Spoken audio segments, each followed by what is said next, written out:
Bonsoir à toutes et à tous, mesdames et messieurs qui nous rejoignent sur Djibouti, il est 22 h sur le plateau de la radio-télévision Djibouti. À présent, les titres qui seront développés dans cette édition. La République Djibouti a réaffirmé son attachement à la liberté de navigation et au respect des droits internationaux, rejetant toute tentative d'imposer un système unilatéral de péage ou de taxation. Dans les titres également, suite aux intempéries dans la région de Jikil, le ministre de la Communication est sur le terrain afin d'évaluer les dégâts et apporter le soutien nécessaire. Durant des frappes israéliennes qui sont intensifiées dans la bande de Gaza, élargissant ainsi ses opérations au centre jusqu'à relativement moins touchées.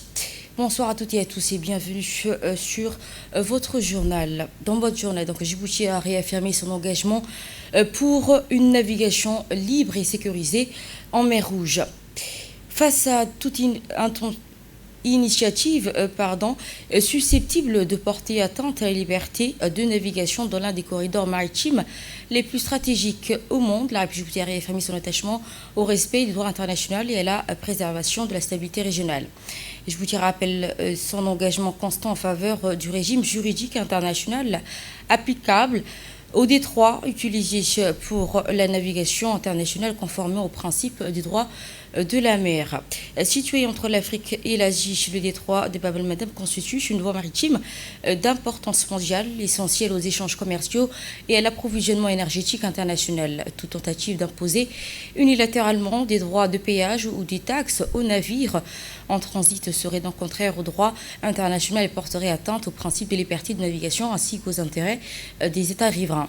En sa qualité d'État riverain directement concerné, la République djiboutienne a considéré qu'une telle démarche constituerait une remise en cause du statut international du détroit avec source de tensions supplémentaires dans la région déjà stratégique. Djibouti se réserve ainsi le droit de mobiliser tous les moyens diplomatiques, juridiques et sécuritaires appropriés en coordination avec les partenaires régionaux et internationaux afin de défendre donc les intérêts souverains, garantir ainsi une libre circulation maritime et contribuer à la stabilité de la mer Rouge. La République djiboutienne appelle donc enfin la communauté internationale, les organisations compétentes et l'ensemble des États utilisateurs du détroit à veiller au strict respect des droits internationaux afin que Bab el-Mandeb demeure une voie maritime ouverte, sûre et accessible à tous et préserver ainsi toute instrumentalisation.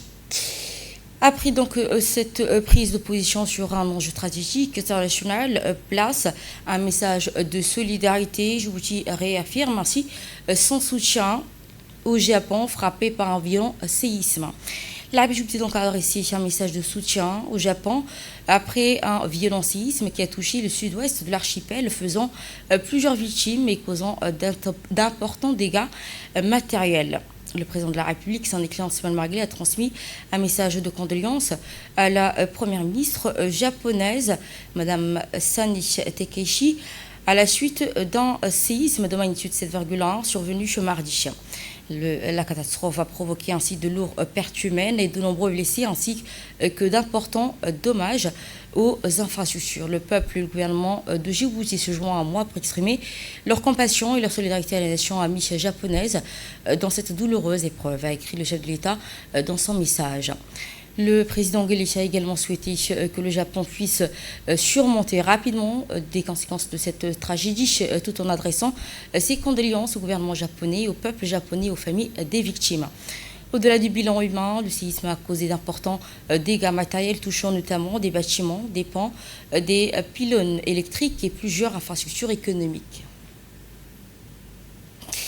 Et après ce message de solidarité de Djibouti, les autorités japonaises, quant à eux, poursuivent les efforts afin de secourir les populations touchées alors que le bilan humain continue de s'alourdir.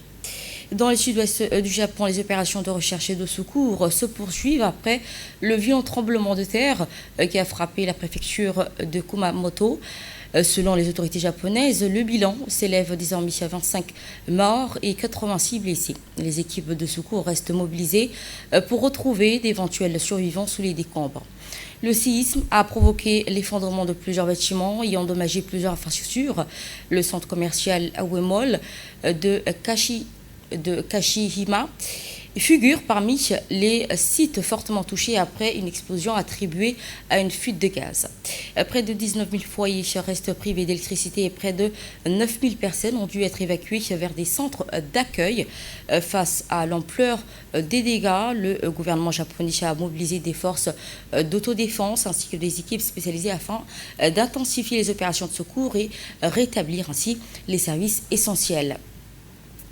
Le catastrophe naturelle au cœur de l'actualité du Japon, Djibouti, les secours se mobilisent face aux situations d'urgence qui touchent les populations durement éprouvées par les dernières intempéries, notamment à Dikil, dans la sous-localité de Mouloud.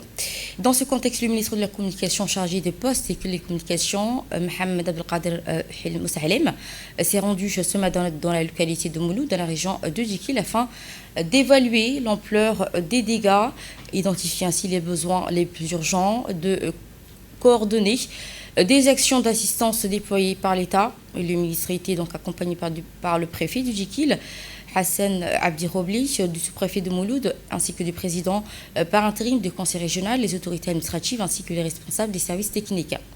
Au cours de cette visite de terrain, la délégation gouvernementale a parcouru les quartiers les plus durement touchés pour mesurer l'ampleur des destructions. Les échanges avec les habitants ont permis au ministre de recueillir les préoccupations des familles sinistrées et leur réaffirmer le soutien et la solidarité du gouvernement. Originaire de la région d'Ikil, Mohamed Radou Sahelem s'est rendu au chevet des familles éprouvées et a visité plusieurs habitations détruites ou gravement endommagées. La délégation a également inspecté les jardins de Mouloud parmi les plus productifs du pays, eux aussi sévèrement touchés par les pluies torrentielles et les vents violents. Palmiers, dattiers, déracinés, réseaux électriques endommagés et importantes pertes matérielles, illustrant ainsi l'ampleur de cette catastrophe, dis-je. Sur le terrain, la mobilisation se poursuit chez les équipes électriques de l'EDD, œuvre donc au rétablissement complet du réseau électrique, déjà rétabli pour une grande partie de la localité, tandis que les forces armées djiboutiennes poursuivent l'acheminement de l'eau potable au profit des populations affectées. À chaque étape, la visite, les familles sinistrées ont salué la rapidité d'intervention des autorités et l'assistance apportée par le gouvernement dès les premières heures du catastrophe. À Mouloud, la mobilisation qui se poursuit pour accélérer les réponses aux besoins des populations sinistrées. À l'issue de sa tournée d'évaluation, le ministre de la Communication chargé des postes et télécommunications, Mohamed Radou Sahelem, a présidé une réunion de travail réunissant les autorités régionales, les responsables administratifs, les services techniques ainsi que les sages notables et de la sous-région de Mouloud. Rencontre qui a permis de faire un point complet sur les conséquences des intempéries, d'identifier les besoins les plus urgents et de renforcer une coordination entre les différents services d'État afin d'assurer une réponse rapide, efficace et adaptée à la situation. S'adressant aux participants, le ministre a réaffirmé la détermination du gouvernement, conformément aux hautes orientations du président de la République, son Excellence Ismaël Magli, à poursuivre les opérations de secours, accompagner les familles, restaurer ainsi les infrastructures endommagées et soutenir la population jusqu'au retour à la normale. Il a également donc salué l'engagement des autorités locales, les forces armées djiboutiennes, les équipes de secours ainsi que les services techniques et l'ensemble des acteurs mobilisés depuis les premières heures du catastrophe. Enfin, le ministre a lancé donc un appel à la solidarité nationale, invitant ainsi les citoyens, en particulier les ressortissants de la région d'Ikil, à se mobiliser en faveur des familles sinistrées. Il a rappelé que l'unité, l'entraide et la solidarité demeurent les piliers essentiels afin de surmonter cette épreuve de reconstruction durable des zones touchées. Et dans son intervention, le ministre a donc exprimer sa profonde émotion, une profonde émotion. Il a d'abord donc imploré le Seigneur d'accueillir dans son paradis éternel 2 personnes décédées à la suite des intempéries qui ont frappé la sous-région de Mouloud. Le ministre a également donc rendu un hommage appuyé au capitaine de la police Djikil, décédé alors qu'il participait aux opérations de secours. La population de Mouloud a profondément été bouleversée par la disparition soudaine de notre frère, le capitaine de la police Djikil, qui s'était placé donc en première ligne pour venir en aide aux sinistrés. Malheureusement, il nous a quittés à la fin de cette dernière journée, a-t-il déclaré en substance. Mohamed Qadir Moussahilem a par ailleurs donc salué le professionnalisme et le bon déroulement des opérations de secours et d'assistance menées en faveur des familles sinistrées grâce à la mobilisation des autorités ainsi que des forces armées djiboutiennes, des services techniques et l'ensemble des équipes engagées sur le terrain. Évoquant ainsi les dégâts causés par les intempéries, le ministre a assuré que l'État mettra donc en œuvre pour accompagner les familles touchées et favoriser un retour rapide à la normale. Il a également lancé un appel à la solidarité, invitant ainsi particulièrement les ressortissants de la région d'Ikil à se mobiliser aux côtés des populations sinistrées. Après l'urgence humanitaire à Mouloud, place aux mesures économiques. Les autorités poursuivent ainsi leur concertation avec les opérateurs privés pour contenir la hausse des prix et protéger ainsi le pouvoir d'achat des ménages.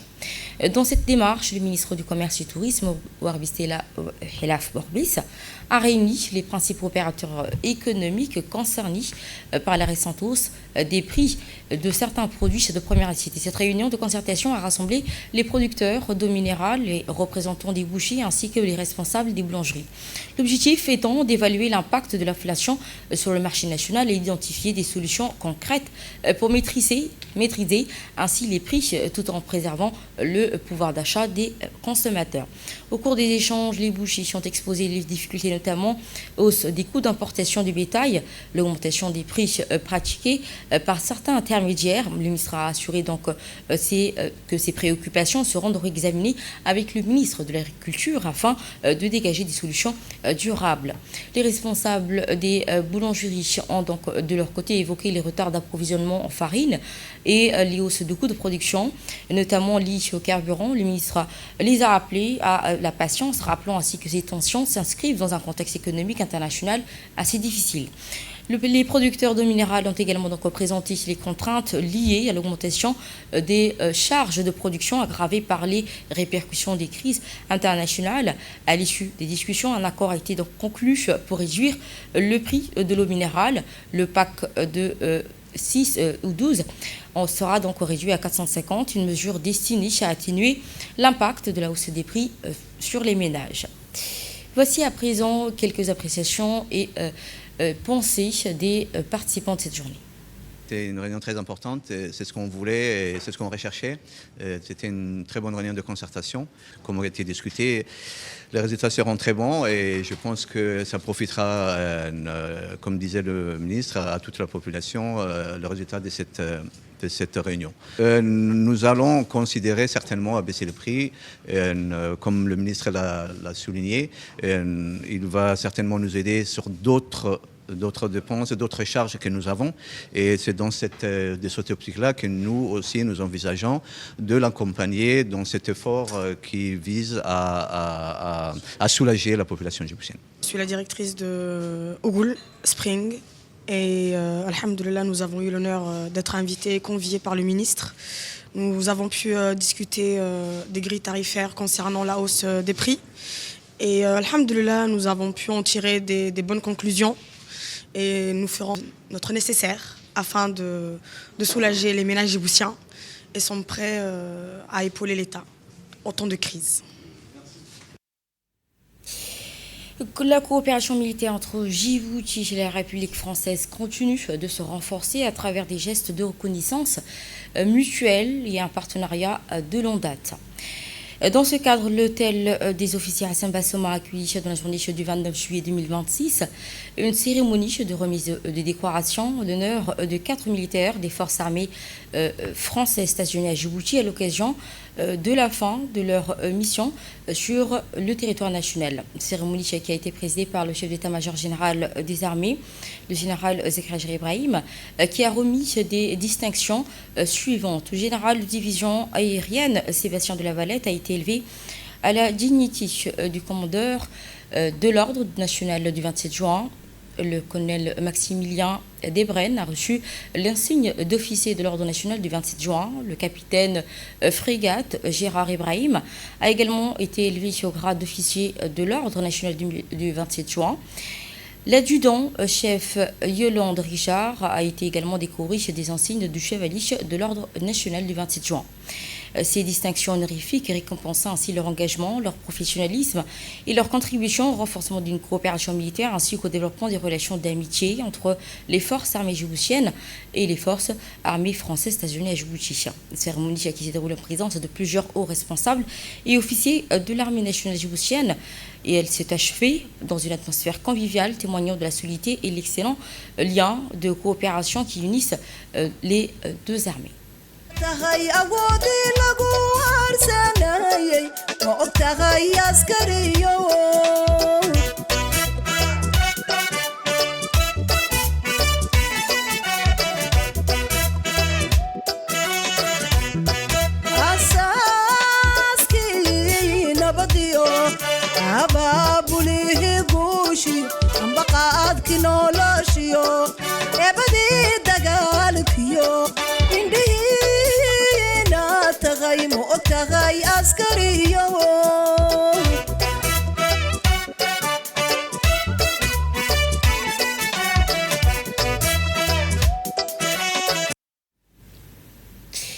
Dans la rubrique jeunesse, former donc les jeunes, aujourd'hui, c'est préparer les talents de demain.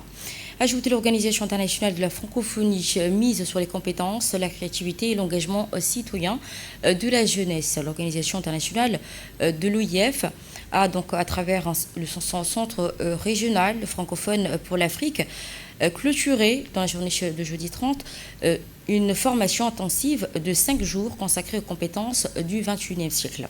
Organisée du 26 au 30 en partenariat avec le mouvement des jeunes une et indivisibles de Djibouti et l'Association djiboutienne pour l'éducation numérique et l'innovation, cette initiative intitulée « Le français moteur d'employabilité, d'engagement citoyen et de créativité » a réuni 53 jeunes, dont 52 djiboutiens issus de la capitale des 5 régions de l'intérieur, ainsi qu'un participant rwandais. Durant donc 40 heures de formation, les participants ont renforcé leurs compétences en français professionnel, communication, outils numériques, bureautique, recherche d'emploi, préparation aux entretiens, prise de parole en public et développement personnel.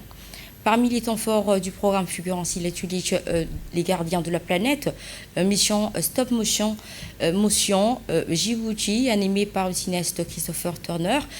En équipe, les jeunes ont réalisé donc 10 courts-métrages d'animation destinés à sensibiliser les enfants sur la protection de l'environnement et la réduction des déchets, combinant créativité, travail collectif et engagement citoyen. C'est là qui m'a soutenue, avec qui je me suis beaucoup intégrée. Et sans eux, je ne serais pas peut-être là, sinon je ne serais pas à l'aise, je n'aurais pas pu bien parler. Ils m'ont intégrée et on a pu utiliser l'esprit d'équipe.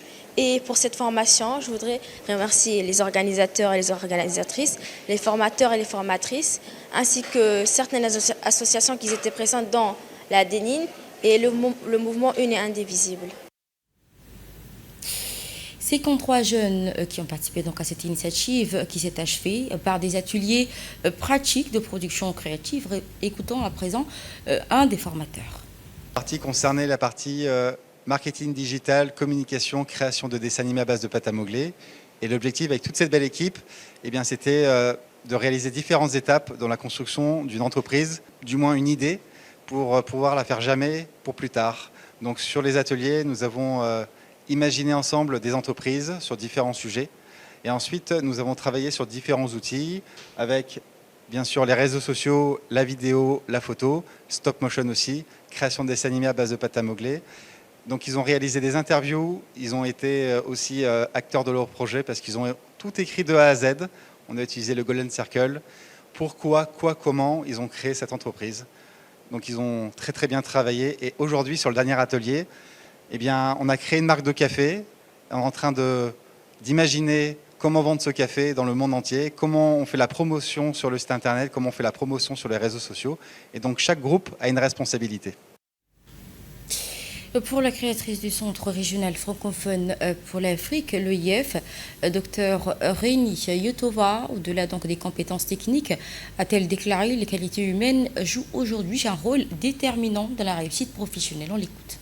Le Centre régional francophone pour l'Afrique, le CREFA, de l'Organisation internationale de la francophonie, a accueilli cette semaine une formation intitulée « Le français moteur d'employabilité, d'engagement citoyen et de créativité » Cette formation a réuni 53 jeunes venus de Djibouti-Ville, mais également des régions, et également nous avons eu un participant rwandais. L'objectif de la formation, je vais le décliner maintenant autour des 3 mots-clés dans l'intitulé de la formation. Le français, moteur d'employabilité. Le français aujourd'hui est la 4e langue la plus parlée au monde. Djibouti est un phare de la francophonie dans la région et évidemment renforcer les compétences des jeunes de ce pays en français, mais en français utile, nous a paru très important. Quand je dis renforcer les compétences en français utile, ça veut dire que très concrètement, ils ont appris comment rédiger leur CV, comment rédiger leur lettre de motivation, comment se présenter à un entretien d'embauche. Ce sont des compétences très concrètes, très pratiques. Ensuite, engagement citoyen et créativité. Je vais développer ces 2 objectifs en même temps. Un autre incendie a secoué la capitale, incendie qui s'est déclaré ce jeudi après-midi dans la commune de Belaos, ravageant ainsi une dizaine d'habitations dans le quartier 3. Rapidement alertés, les équipes de protection civile sont intervenues pour contenir les flammes et empêcher leur propagation aux maisons voisines. Grâce à la rapidité et l'efficacité des sapeurs-pompiers, le sinistre a pu être maîtrisé dans un délai relativement court. Selon un premier bilan provisoire, plusieurs habitations ont été donc touchées par les flammes. Aucun bilan officiel faisant état d'éventuelles victimes n'est pour l'heure été communiqué. Une évaluation des dégâts matériels est en cours afin de déterminer l'ampleur exacte des pertes. Dès les premières heures d'intervention, les autorités administratives et les services de secours se sont rendus sur les lieux afin de superviser les opérations coordonnées de secours et apporter soutien aux familles.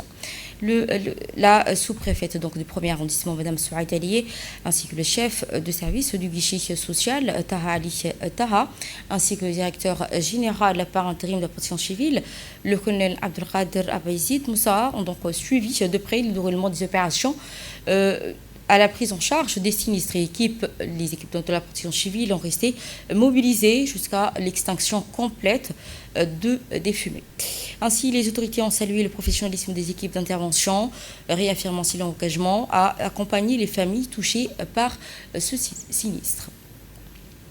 Dans l'actualité régionale, la prison l'Éthiopie inaugure un laboratoire dédié à l'intelligence artificielle et la cybersécurité. L'Éthiopie a accéléré sa transformation numérique avec l'ouverture d'un laboratoire de pointe consacré aux technologies stratégiques implanté au sein de l'Université de Défense. Ce nouveau centre est destiné à développer les compétences nationales en intelligence artificielle, cybersécurité et recherche technologique. Soutenu par les Émirats arabes unis, ce projet s'inscrit dans la stratégie du gouvernement éthiopien visant à renforcer la souveraineté numérique, stimuler l'innovation et former une nouvelle génération d'experts.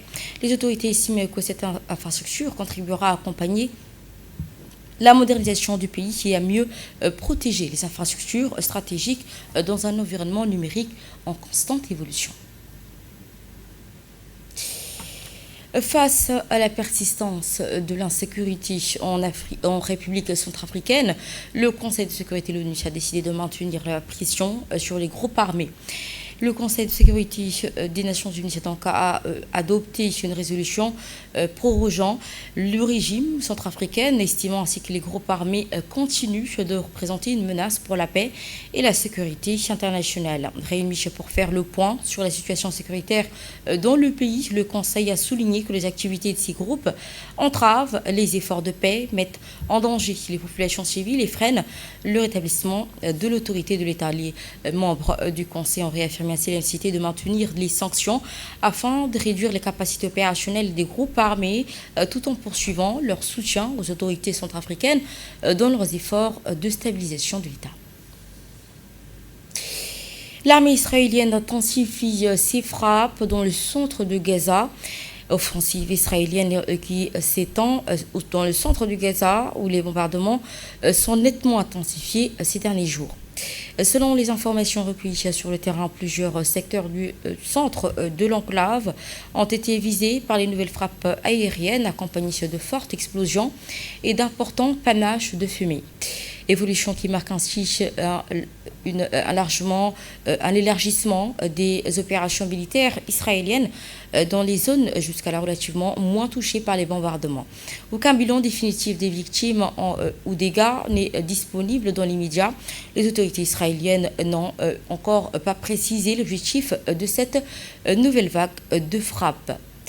Dans sport à présent, le projet d'ouverture de la Coupe du Monde des investisseurs privés suscite une controverse. Le président de la FIFA, Infantino, a donc relancé le débat sur l'avenir de la gouvernance du football mondial avec un ambitieux projet de financement privé. Gianni Infantino a fixé donc au 19 septembre la date limite pour que les 211 fédérations membres se prononcent sur une proposition visant à ouvrir la gestion de la Coupe du Monde à des investisseurs privés. Le projet donc prévoit la création d'une filiale valorisée à 20 milliards de dollars chargée d'administrer ainsi les principales compétitions de la FIFA. 20% du capital serait ouvert aux investisseurs privés avec le soutien annoncé de Drive Capital, le fonds d'investissement de Kushner, présenté par la FIFA comme une opportunité à renforcer les ressources consacrées au développement du football mondial. Cette initiative suscite néanmoins quelques vives oppositions. L'UNESCO a inscrit 25 nouveaux sites au patrimoine mondial. Le patrimoine mondial s'enrichit de nouveaux sites avec une place accordée au continent africain, inscrivant ainsi 25 nouveaux sites sur la liste du patrimoine mondial à l'issue du 48e session du comité du patrimoine. Cette nouvelle inscription concerne des sites culturels, naturels reconnus pour leur valeur universelle, exceptionnelle. L'Afrique figure parmi les principaux bénéficiaires de cette sélection, avec 5 pays concernés, dont 3 obtiennent pour la première fois une inscription sur cette prestigieuse liste. Et ce sera sur cette information que nous refermerons cette édition. Merci à toutes et à tous de nous avoir suivis. Vous étiez sur Téléjoute avec le journal de l'information. Merci à l'équipe de la régie.